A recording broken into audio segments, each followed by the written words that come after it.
Chers auditeurs, aujourd'hui je souhaite partager un témoignage qui m'a profondément touché. J'ai voulu écrire un texte un petit peu poétique en m'inspirant d'une conversation par email avec Thomas, un ancien client qui a quitté la France il y a quelques années pour s'installer à Rabat. En ce mois de Ramadan, il m'a fait parvenir ses réflexions sur son parcours d'expatrié français au Maroc.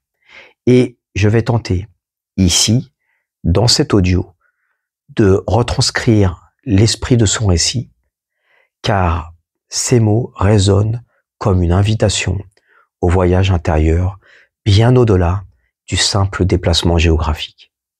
Alors vous savez que sur cette chaîne, je vous parle souvent d'expatriation, et je m'intéresse beaucoup au Moyen-Orient, notamment aux pays du Golfe, mais je m'intéresse de plus en plus en ce moment à l'expatriation au Maghreb. Alors moi, ma femme est d'origine marocaine et moi, je suis moi-même d'origine algérienne. Par contre, je ne suis pas arabophone. Et à une époque même, je n'étais pas musulman. Donc je me suis converti à l'islam à l'âge de 20 ans à peu près. Et le témoignage de Thomas, en fait, résonne un petit peu en moi parce qu'on y voit un Français qui n'est pas musulman et qui découvre la culture marocaine et un petit peu aussi la spiritualité musulmane qui est intimement liée à la culture marocaine. Donc je vais te raconter cette histoire. J'ai essayé de préparer un texte que j'ai voulu volontairement un petit peu poétique, de manière un petit peu à changer des textes très professionnels, très formels que j'ai l'habitude de faire, ou des vidéos très sérieuses que j'ai l'habitude de vous offrir. C'était un matin d'avril quand j'ai posé mes valises à Rabat. Le ciel était d'un bleu insolent, presque provocateur comparé à la grisaille parisienne que je venais de quitter. À 45 ans, divorcé, mes 2 enfants commençant leur vie étudiante, j'avais démissionné de mon poste de directeur financier pour ce saut dans l'inconnu. L'avion n'avait parcouru que quelques centaines de kilomètres, mais j'allais découvrir que la véritable distance ne se mesure pas en kilomètres, mais en degrés de transformation intérieure. Mon appartement, dans le quartier d'Agdal, désolé si je le prononce mal, m'attendait avec son balcon orné de moucharabieh modernes. Alors ce sont les décorations que l'on trouve en forme de fleurs, en forme de feuilles. Et un vieil oranger dans le jardin intérieur dont le parfum allait rythmer mes saisons. Quand j'ai ouvert les fenêtres ce premier jour, la ville m'a envahi par tous les sens. Le chant mélodieux du muezzin appelant à la prière, les klaxons impatients des petits taxis rouges, le rire des enfants dans la rue, l'odeur du pain frais de la boulangerie du coin, comme si tous mes sens, anesthésiés par des années de routine parisienne, se réveillaient soudain. Un petit peu comme un aveugle qui soudainement recouvre la vue. Je n'étais pas venu au Maroc par hasard. J'avais été recruté comme consultant financier pour plusieurs entreprises marocaines en développement. Mon bureau de Hey Riyad, pardonnez encore la prononciation, avec ses tours de verre ambitieuses, me semblait un îlot de familiarité dans cet océan de nouveautés. J'y ai pourtant vécu mon premier choc culturel. À Paris, comme beaucoup de Parisiens, je calculais mon temps à la minute près. Mon agenda était une forteresse imprenable. Chaque rendez-vous précisément chronométré, chaque déplacement optimisé. Ici, au Maroc, à Rabat, j'ai découvert que le temps n'était pas une ligne droite, mais plutôt une spirale qui s'enroule et se déroule au gré des priorités humaines et divines. Je me souviens de cette réunion cruciale, prévue initialement à 10h. À 11h15, mon contact est finalement arrivé, accompagné d'un cousin qu'il n'avait pas vu depuis longtemps et qu'il avait croisé par hasard dans le hall. Sans la moindre excuse pour le retard, comme si le temps n'était qu'une suggestion vague plutôt qu'un engagement ferme. Moi, j'étais bouillonnant de colère intérieure. Mais ce qui m'a déstabilisé ce jour-là, c'est que la réunion qui a suivi a été l'une des plus productives et des plus chaleureuses que j'ai jamais eues. Ce jour-là, j'ai commencé à comprendre que derrière mon irritation se cachait une invitation à questionner ma relation au temps, à l'efficacité et aux priorités. Cette remise en question s'est approfondie lors de mon premier Ramadan. Moi qui étais habitué aux journées de travail intensives, aux déjeuners d'affaires arrosés, je me suis retrouvé immergé dans un rythme totalement différent. J'ai été frappé par cette capacité de mes collègues à maintenir leur concentration malgré la faim, malgré la soif. Mais ce qui m'a vraiment touché, c'est cette atmosphère particulière qui régnait, une forme de solidarité tranquille, de patience collective. Karima, notre directrice financière, m'expliquait que pour elle, la faim physique devient une forme de rappel constant de sa pratique spirituelle.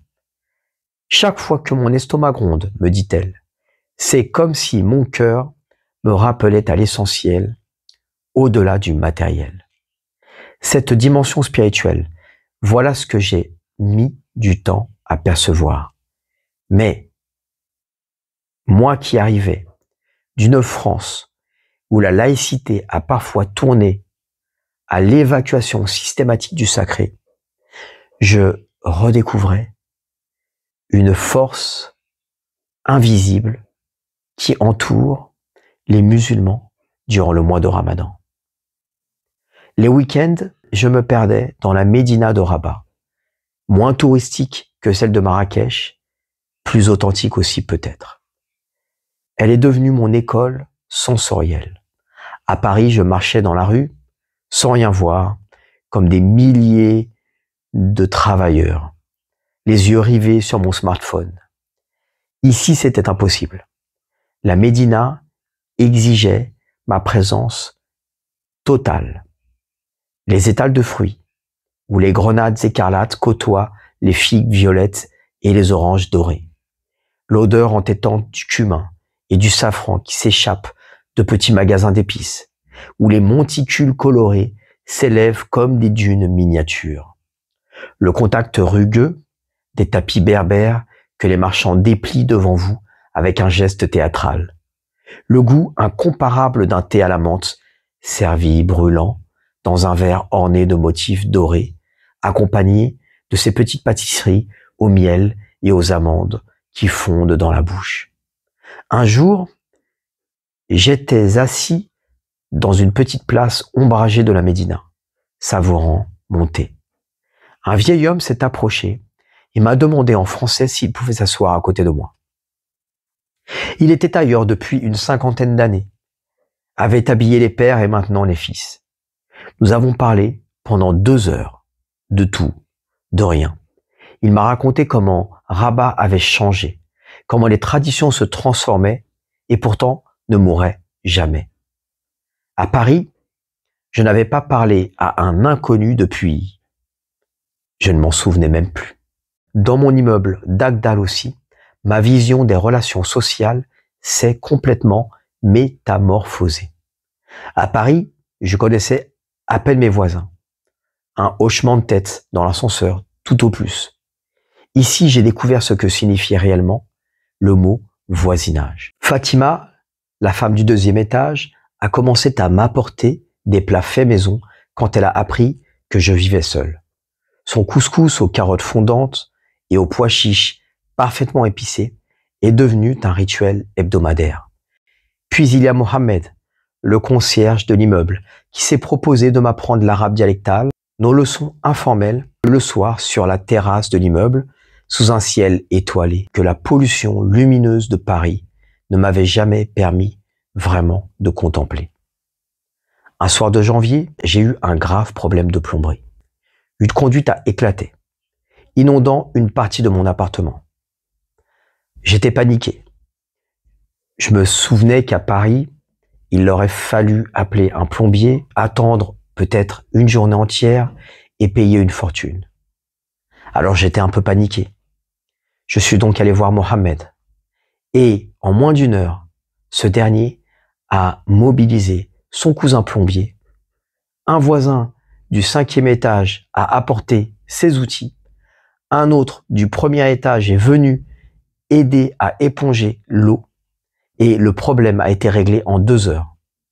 En plus de ça, à la fin, on a partagé un tagine ensemble et la facture que j'ai eu à payer a été symbolique. Cette solidarité spontanée, cette façon d'exister au sein d'un réseau humain plutôt que comme une unité isolée a profondément modifié ma vision des relations sociales. Mais c'est peut-être dans mon travail que la transformation a été la plus profonde. Mon bureau à El Riyad, désolé encore pour la prononciation, est devenu le laboratoire d'une fascinante hybridation culturelle. J'avais été embauché pour apporter une touche européenne à plusieurs sociétés d'investissement marocaines. Mais j'ai vite compris que je ne pouvais pas simplement transplanter mes méthodes parisiennes. Il fallait créer quelque chose de nouveau. J'ai appris à commencer chaque réunion par un vrai moment d'échange personnel.